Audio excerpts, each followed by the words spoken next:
걔는 짖지 않았다. 다만 그 여자를 향해 낳고 길게 으르렁거렸다. 예의 바르고 단정한 사람이었다. 하지만 국에서 피어오른 그 향기. 순간 아버지는 몸을 굳혔다. 혀끝에 닿은 맛이 너무도 낯설고 너무도 섬뜩했다. 분명 처음 마셔보는 된장국인데 기억 저편 어딘가에서 위험한 감각이 스멀스멀 기어올랐다. 가슴 깊은 곳이 서늘하게 젖었고 오랜 본능이 말했다. 이 국을 마시면 안 된다. 이 여자를 믿으면 안 된다.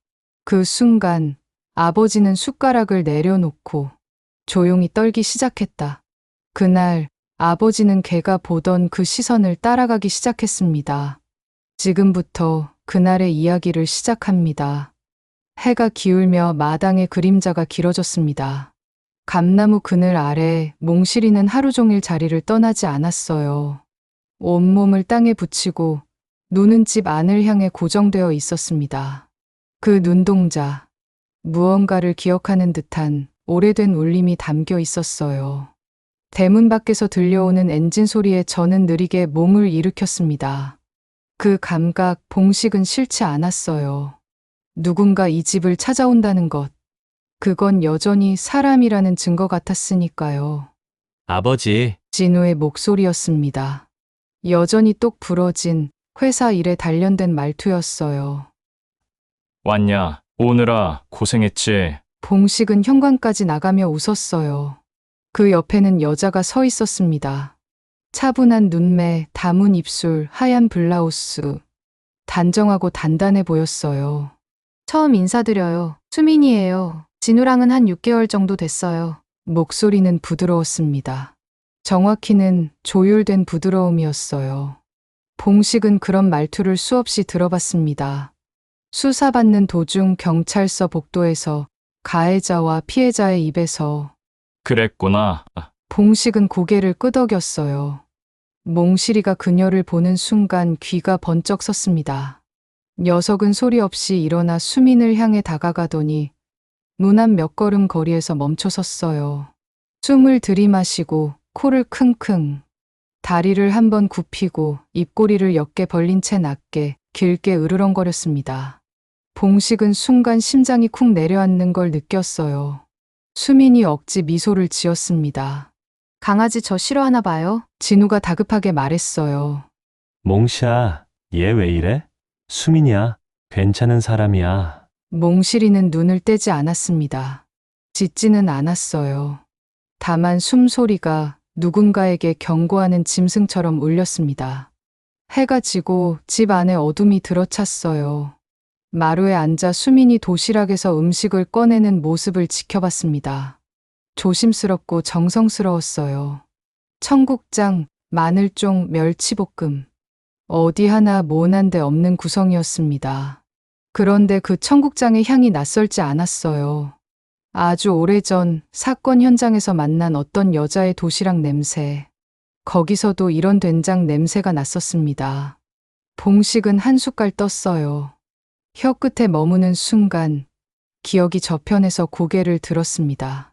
혹시 이거 직접 만든 거예요? 수민이 미소 지으며 말했어요. 네, 아버님 된장 좋아하신다고 들어서요. 처음 만든 거예요. 많이는 못했어요. 그 미소 속에 무언가 감춰진 말이 있었습니다. 그래, 정성이네. 봉식은 그 이상 아무 말도 하지 않았어요. 몽실이는 식탁 아래 제 다리 옆에 앉아 있었습니다. 녀석은 수민의 손이 국그릇을 건드릴 때마다 낮고 탁한 숨소리를 내뱉었어요. 밤이 되자 진우는 서울로 올라갔습니다. 회사 회의 때문이라며 서둘러 나섰어요. 봉식은 괜히 못마땅한 얼굴을 했지만 수민이 덤덤하게 말했습니다. 진우가 그렇게 바쁠 줄은 몰랐네요. 그래도 하루만 더 묵고 가도 될까요? 내일은 마당도 쓸고 저녁도 좀 해드리고 싶어서요. 봉식은 마루에서 담배를 꺼냈어요.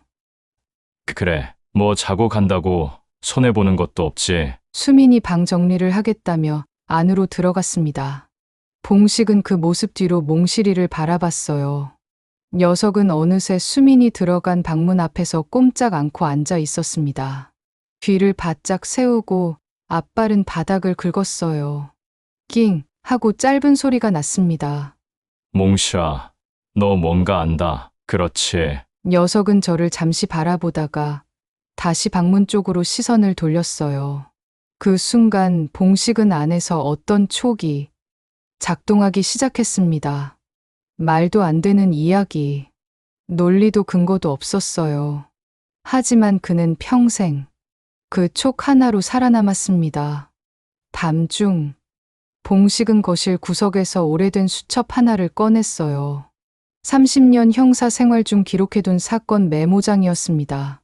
거기엔 도봉구 요양보호사 사망 사건이라고 적혀 있었어요. 피해자 어머니, 용의자 여성, 그리고 그 여자의 딸. 저는 한 장 한 장 넘기며 그때의 정황을 머릿속에 다시 그려냈습니다. 그리고 문득 몽실이가 저렇게까지 몸을 움츠렸던 장면이 떠올랐어요. 그때도 한 마리 개가 있었습니다. 아무에게도 짖지 않던 개가 딱 그 여자를 향해서만 낑 으르렁 숨소리를 뿜어냈었어요. 저는 수첩을 덮으며 작게 중얼거렸습니다. 설마, 그럴 리가 없지. 하지만 마음 깊은 곳에서 어떤 문이 삐걱 열리고 있었어요. 수민이 아침부터 부엌에 있었습니다. 된장을 풀고 멸치 다시를 끓이고 콩나물을 다듬었어요. 동작엔 거슬림이 없었습니다. 숙련된 손놀림, 한치의 망설임도 없는 리듬이었어요. 그런데 너무 익숙했습니다. 봉식은 살금살금 다가가 조리대에 기대어 물었어요. 요리 자주 해요. 수민이 놀라지 않고 익숙한 미소를 지으며 고개를 끄덕였습니다. 네. 할머니랑 오래 살았어요. 된장국은 늘 제가 끓였거든요. 그 말에 몽실이가 테이블 밑에서 움찔했어요. 녀석은 수민을 뚫어지게 바라보다가 입을 다문 채 낮게 으르렁거렸습니다. 그리고 한쪽 앞발로 부엌 바닥을 톡톡 2번 긁었어요. 봉식은 잠시 숨을 멈췄습니다. 그건 그가 옛날 수사에서 본 반응이었어요. 식탁 위에 아침이 올려졌습니다. 된장국, 콩나물 무침, 깨십장아찌, 조기 한 마리. 서울 사람치고는 손이 야무졌어요. 수민이 봉식에게 국을 한 숟갈 떠주며 말했습니다. 아버님, 오늘은 제가 챙겨드릴게요. 봉식은 국을 입에 넣었어요. 짭짤한 맛 뒤에 아주 희미한 단내가 느껴졌습니다. 설마 했어요. 정말 그럴 리 없다고 스스로를 말렸습니다. 그런데 몽실이가 입을 벌리고 숨을 뿜더니 갑자기 고개를 식탁에서 돌려버렸어요. 녀석은 국 냄새를 거부했습니다. 그리고 그릇 옆에 앉아 낑낑 끊어진 신음을 냈어요. 봉식은 수민을 바라봤습니다. 이거 들깨 들어갔나? 네. 어머님 된장엔 늘 들깨를 넣었다고 들었어요. 그래서 따라해봤어요. 그 순간 아주 오래전 사건 파일 속에 적혀 있던 한 문장이 떠올랐어요. 해당 피해자는 평소 들깨에 특정 향신료 혼합한 국물을 선호함.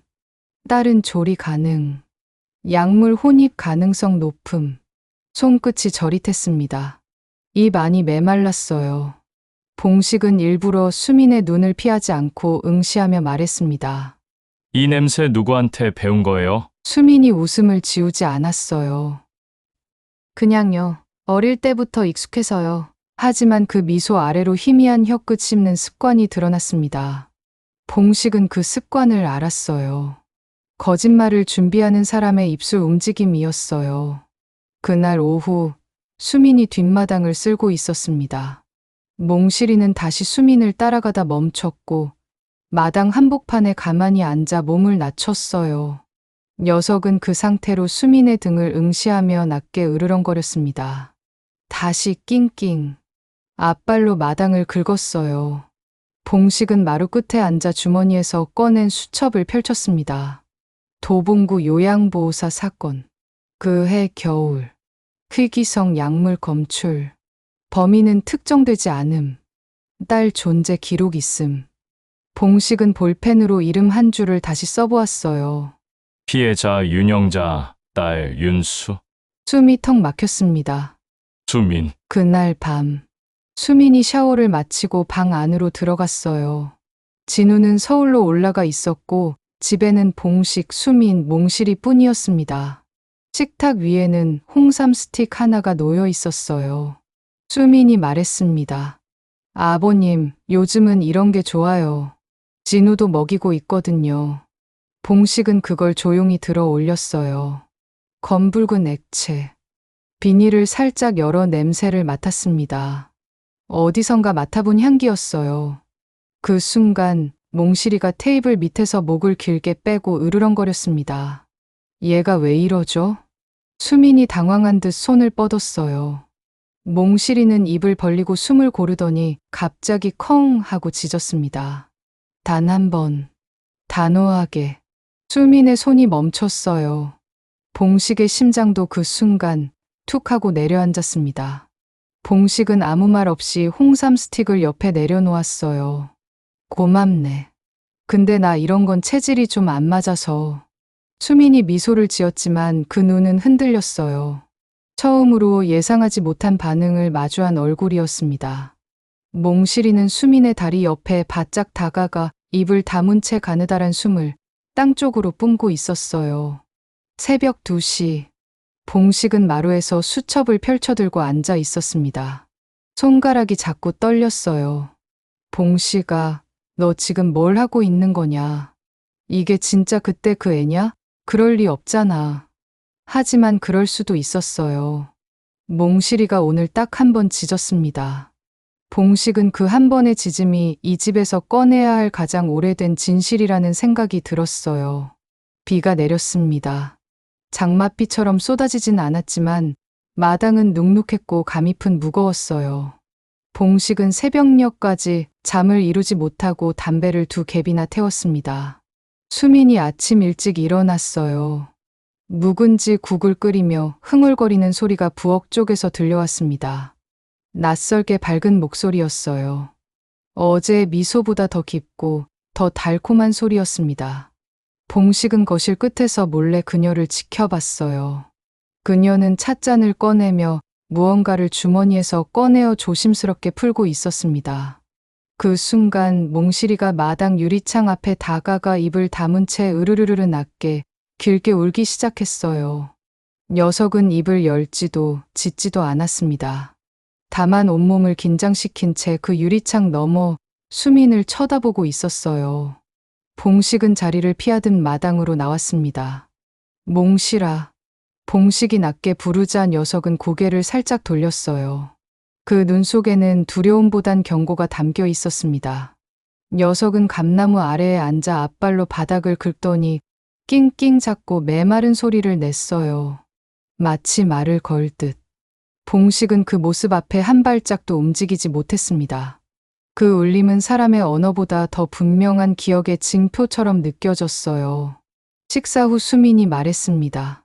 점심은 제가 나물 무침하고 양념게장 조금 하려고요.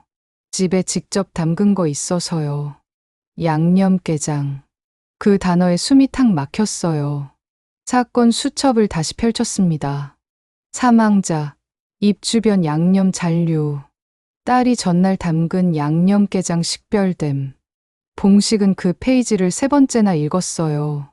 수민이 그 방에서 게장을 담그고 있을 때 몽실이는 방 앞에 앉아 입을 다문 채 꼬리만 떨고 있었습니다. 녀석은 아예 등을 보이지 않았어요. 적에게 등을 보이지 않는 동물의 태도.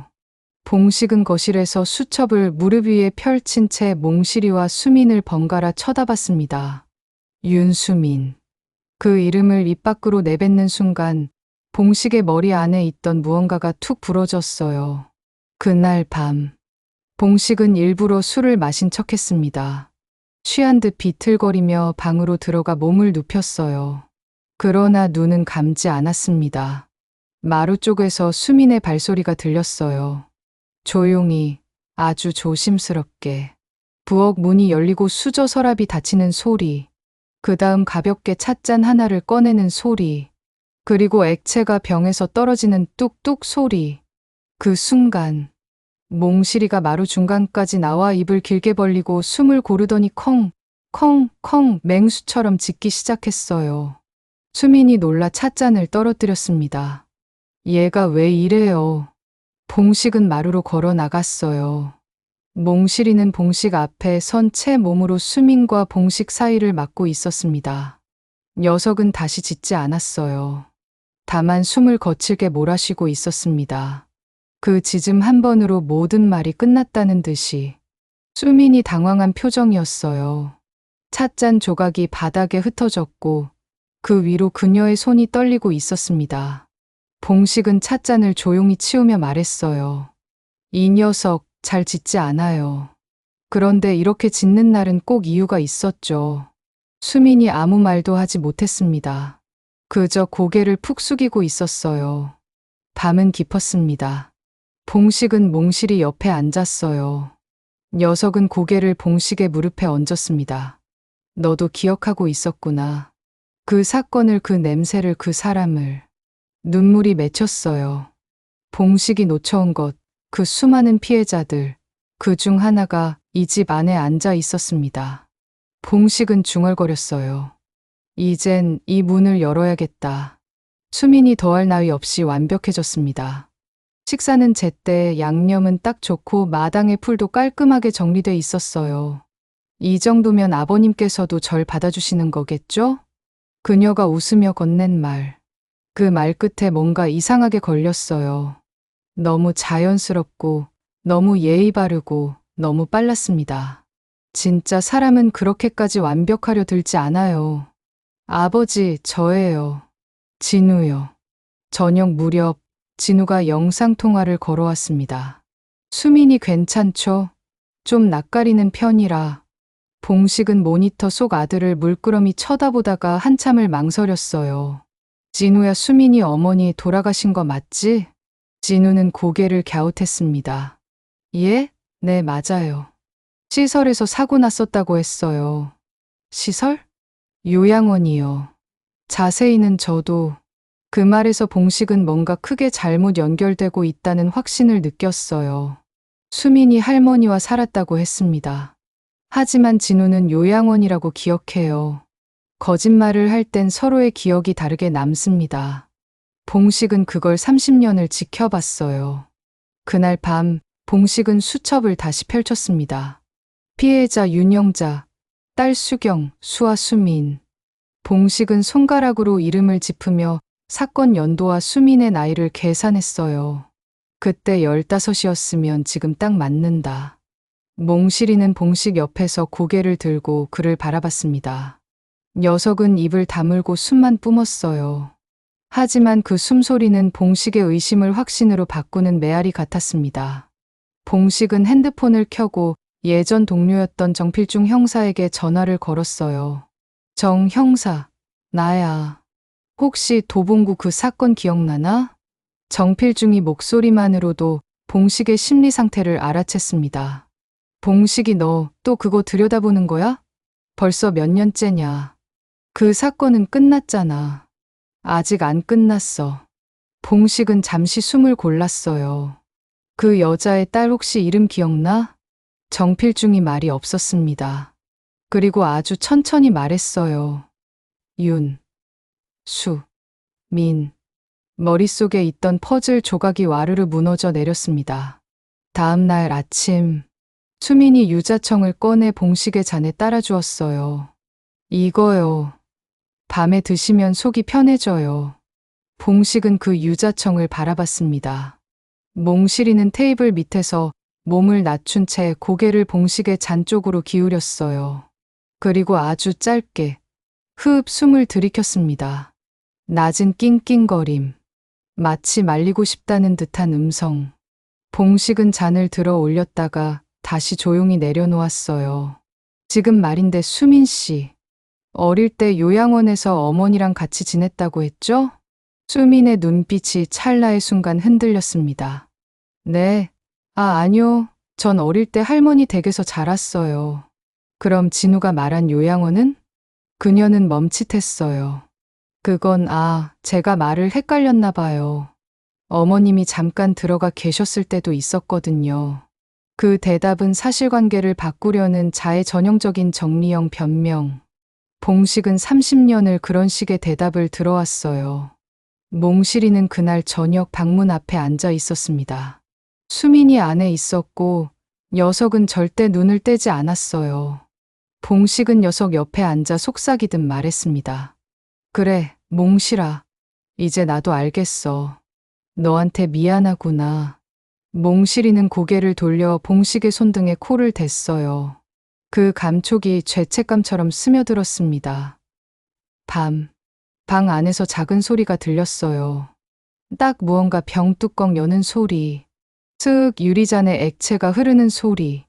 봉식은 숨을 죽였습니다. 이제 이 집의 진실이 터져 나올 시간이었어요. 봉식은 그날 아침 수민이 준 유자청 잔을 조심스럽게 챙겨 비닐에 싸 넣었어요. 직접 만든 거라고 했습니다. 색은 맑았지만 향이 묘하게 탁했어요. 몽실아, 우리 잠깐 다녀올까? 녀석은 아예 봉식의 발치에 붙어 앉아 있었고 봉식이 가방을 드는 순간 살짝 꼬리를 흔들었습니다. 우체국 앞에 도착한 봉식은 유자청 잔을 작은 플라스틱 용기에 옮겨 담았어요. 주소를 쓰며 손이 떨렸습니다. 서울서부지방경찰청 감식과 독극물 검사팀 귀하. 한참을 바라보다가 봉식은 고개를 떨궜어요. 내가 이제야 이 짓을 다 하네. 집에 돌아오니 수민이 미리 점심을 차려놓고 있었습니다. 가지나물, 고추장찌개, 잡곡밥. 구성은 따뜻했고 배려가 담겨 있었지만 그 안엔 감정이 없었어요. 그녀의 미소는 정해진 대본을 따라 읽는 배우의 그것과 같았습니다. 아버님, 많이 드세요. 진우 말로는 요즘 식사 잘 안 하신다던데. 그 말투. 마치 봉식의 몸을 속속들이 알고 있다는 듯한 뉘앙스였어요. 봉식은 숟가락을 들지 않았습니다. 수민 씨, 당신 뭔가 숨기고 있죠? 그녀는 눈을 동그랗게 떴어요. 저요? 무슨 말씀이세요? 봉식은 대답하지 않았습니다. 그 대신 몽실이가 테이블 밑에서 자신을 똑바로 바라보고 있다는 걸 느꼈어요. 녀석은 짖지 않았습니다. 다만 입을 벌린 채 조용히 호흡을 뱉고 있었어요. 그날 저녁 진우가 다시 내려왔습니다. 예고도 없이 말도 없이 수민에게만 연락을 한 채 봉식은 현관 앞에서 아들을 마주했어요. 왜 연락도 없이 오냐? 진우는 머리를 긁적이며 말했습니다. 아버지, 수민이 요즘 좀 불안해해요. 아버지가 뭐 이상한 말씀하셨다면서. 봉식은 무표정으로 아들을 바라봤어요. 진우야, 그 여자 진짜 내가 아는 사람이 맞냐? 진우의 표정이 일그러졌습니다. 무슨 말씀이세요? 이름도 과거도 하나부터 10까지 확인된 게 없잖아. 진우는 분노를 억누른 듯 입술을 깨물었어요. 그럼 뭘 확인해요? 속속들이 다 말하라고 해야 하나요? 아니, 그냥 직감이 말하는 거야. 진우는 고개를 세차게 저었습니다. 그런 직감 때문에 엄마도 평생 아버지랑 불행했잖아요. 그 말에 봉식의 안에서 뭔가가 부서졌어요. 봉식은 한 발 물러섰습니다. 가라, 진우야. 오늘은 더 말하지 말자. 밤, 진우와 수민이 안방에 머물렀어요. 봉식은 마루에 앉아 담배를 피웠습니다. 몽실이는 봉식 옆에 바짝 붙어 있었고 녀석의 숨결이 이 밤의 침묵을 깨우고 있었어요. 몽실아, 내가 아니었으면 난 여전히 모르고 살았겠지. 몽실이는 고개를 들었습니다. 눈동자 안엔 잔잔한 울림 같은 게 있었어요. 말 없는 짐승이 가장 큰 진실을 간직하고 있었습니다. 그날 새벽, 부엌 쪽에서 무언가 깨지는 소리가 났어요. 봉식은 벌떡 일어났습니다. 부엌 문을 열자 진우가 바닥을 정리하고 있었어요. 뭐야? 아, 수민이가 홍삼병 떨어뜨렸어요. 깼네요. 그 말에 심장이 또 한 번 쿵 내려앉았습니다. 그거 누가 마시기로 했었는데? 진우는 고개를 들지 못했어요. 나 아까 수민이랑 같이 마셨어요. 근데 맛이 좀 이상해서 뱉었어요. 그게 무슨 말이냐? 진우는 말을 흐렸습니다. 모르겠어요. 그냥 아버지가 괜히 걱정하시는 게 아닐 수도 있겠다는 생각이 문득 들었어요. 봉식은 몽실이 옆에 앉았어요. 녀석은 방 쪽을 바라보고 있었고 귀가 사선으로 쭉 서 있었습니다. 봉식은 중얼거렸어요. 이 집, 이 평온했던 집이 이제 무너지려 하는구나. 마침내 봉식은 결심했습니다. 그리고 곧 그날이 왔어요. 그날 밤은 기이하게 고요했습니다. 바람도 멎었고 마당의 감입도 떨어지지 않았어요. 봉식은 거실 한가운데 서 있었습니다. 탁자 위엔 경찰 감식 보고서 사본과 수첩, 그리고 수민이 봉식에게 준 홍삼 스틱 봉투가 놓여 있었어요. 수민이 조용히 봉식 앞에 앉았습니다. 입꼬리는 웃고 있었지만 눈은 피곤한 빛을 감추지 못했어요. 아버님 무슨 일 있으세요? 봉식은 대답하지 않았습니다. 대신 조용히 경찰 보고서를 그녀 앞으로 밀어줬어요. 홍삼 스틱 내 벤조디아제핀 검출, 섭취 시 혼수 유도 가능성, 의도적 혼합 정황. 수민의 눈이 순간 흔들렸습니다. 이게 뭐죠? 너한테 묻고 싶다. 봉식은 홍삼 스틱을 하나 더 꺼내 그녀 앞으로 내려놨어요. 이걸 먹고 내가 잠들었어야 했지? 그 다음엔 뭘 할 생각이었냐? 수민이 말이 없었습니다. 입술이 딱딱하게 말라 있었고 양손은 무릎 위에서 서로를 꽉 쥐고 있었어요. 그때였습니다. 윤수민 씨 계십니까?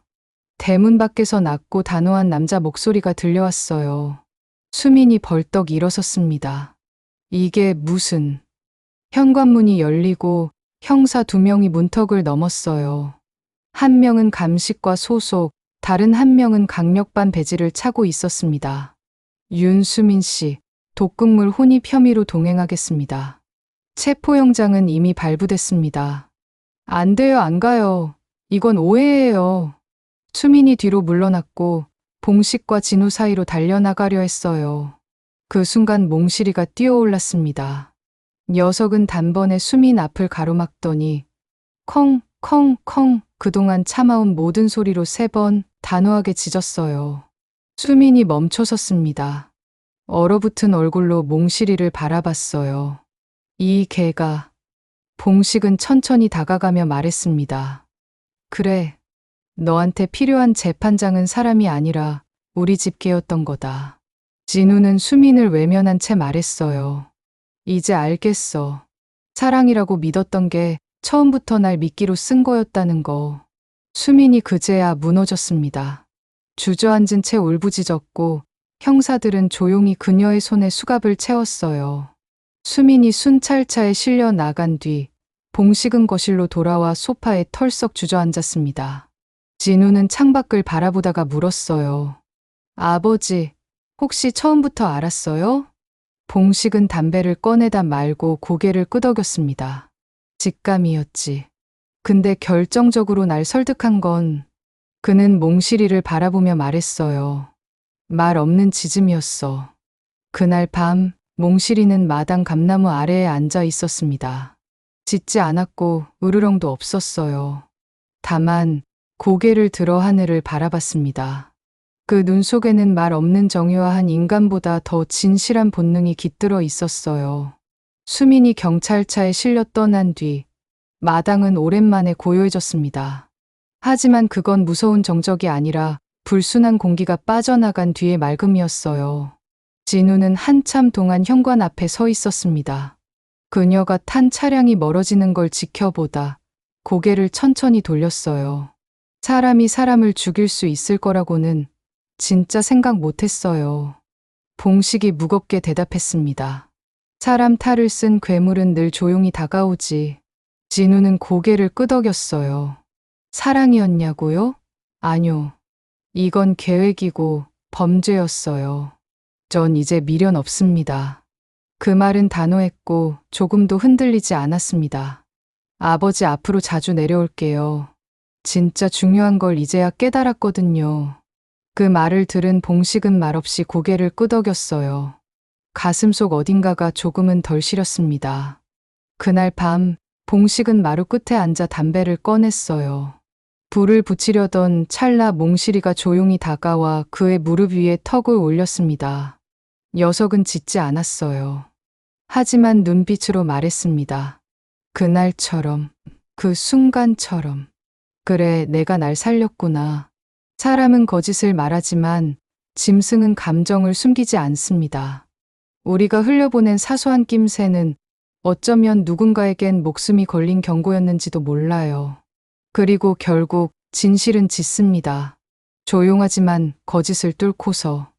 이야기 끝까지 들어주셔서 감사합니다. 다음에도 사람보다 더 진실한 이야기 준비해서 찾아뵙겠습니다. 감사합니다.